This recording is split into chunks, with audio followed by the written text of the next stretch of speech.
Hello there folks, welcome back to my channel once again. I know it's been quite some time since I've done a video, and the reason being is my old camera I had clunked out on me.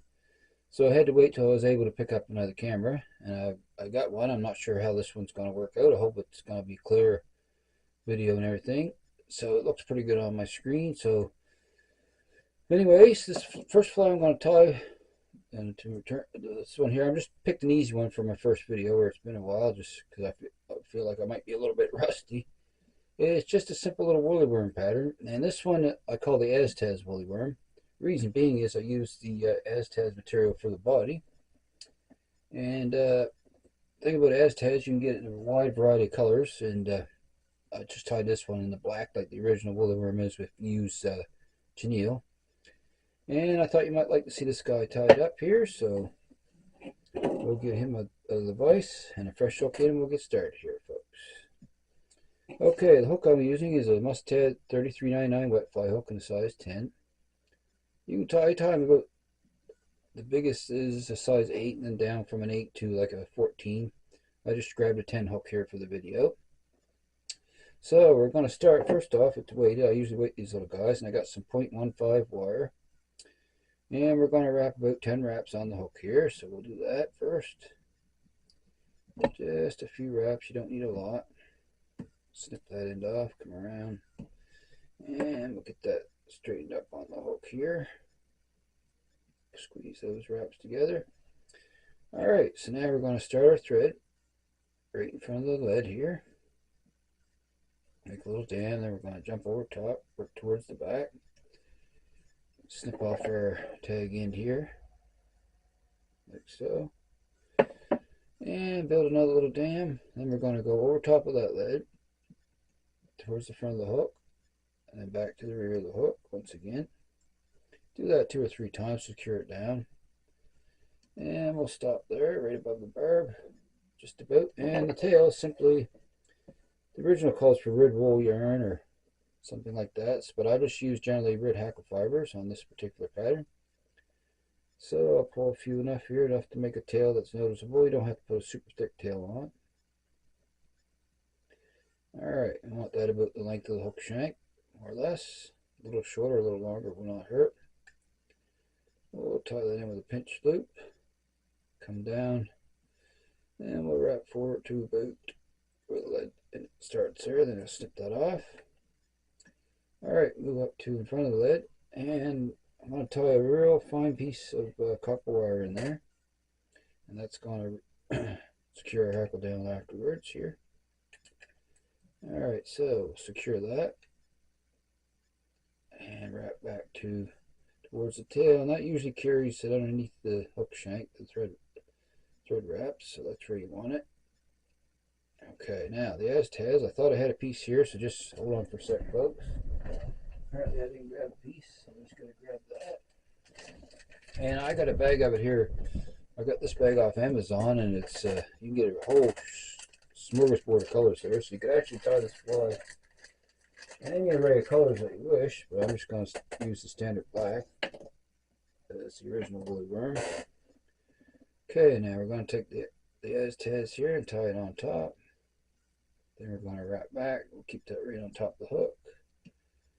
Okay, then forward.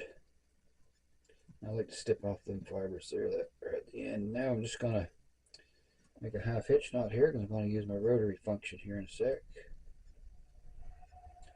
Okay, we'll bring the bobbin cradle over. And I like to take a little bit of glue there on the shank. I usually use Zap-A-Gap, but I'm out at the moment, so I'll take a little bit of gel glue. Any super glue that you have will work, just to make it a more durable fly. Then we'll begin to spin up the body on the shank here using the rotary. So we'll make our first wrap right in front of the tail. Then we're just going to proceed forward, making a nice. This chenille makes a nice buggy body on the fly for sure. Yeah, I just want to get one more wrap in there. As you can see how buggy that looks there. Quite a different appearance than the regular chenille. Now we'll tie that off. And I'm going to come up here and a couple wraps in front and behind and lock that down in place. And snip off our excess. Okay. Yeah, got a little bit there I want to snip out of the way. Alrighty. Now, next we're going to attach our hackle. And the hackle is simply some grizzly hen hackle off a hen hackle cape. Wrap that on next, we will. And we'll tie that in by the stem here instead of the tip this time.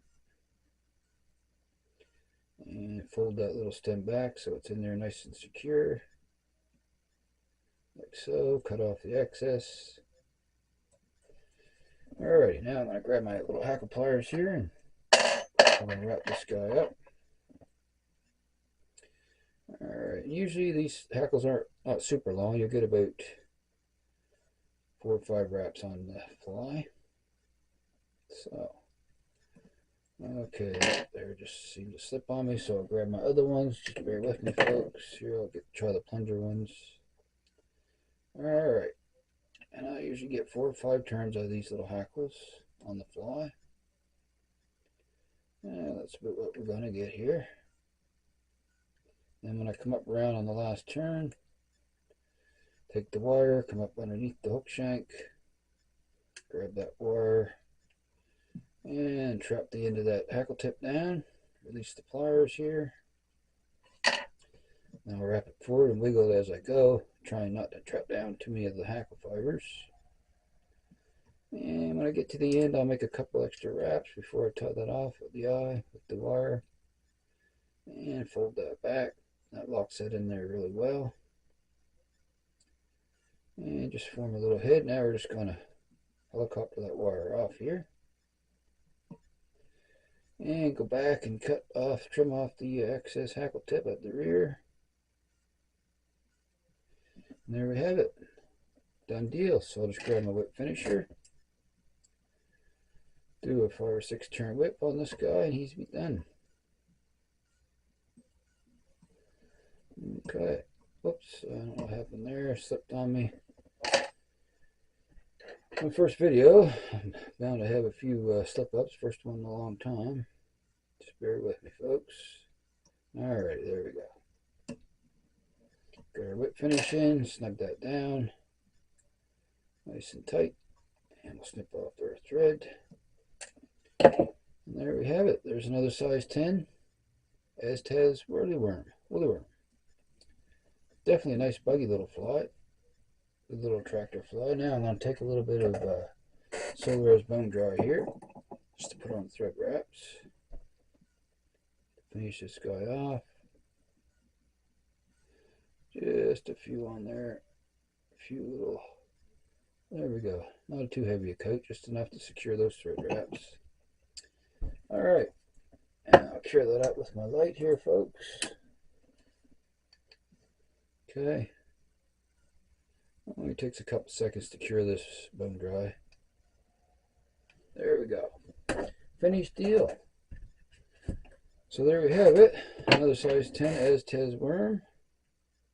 And if you have any Estaz material, definitely recommend you tie some of these little guys up and try them in a lot of different colors, sizes, and you can change up the hackle, the tail color, whichever you like. Definitely a good little fly to have in the box. So I want to thank you for joining me once again, and I definitely will be putting out more videos now if this camera works out good.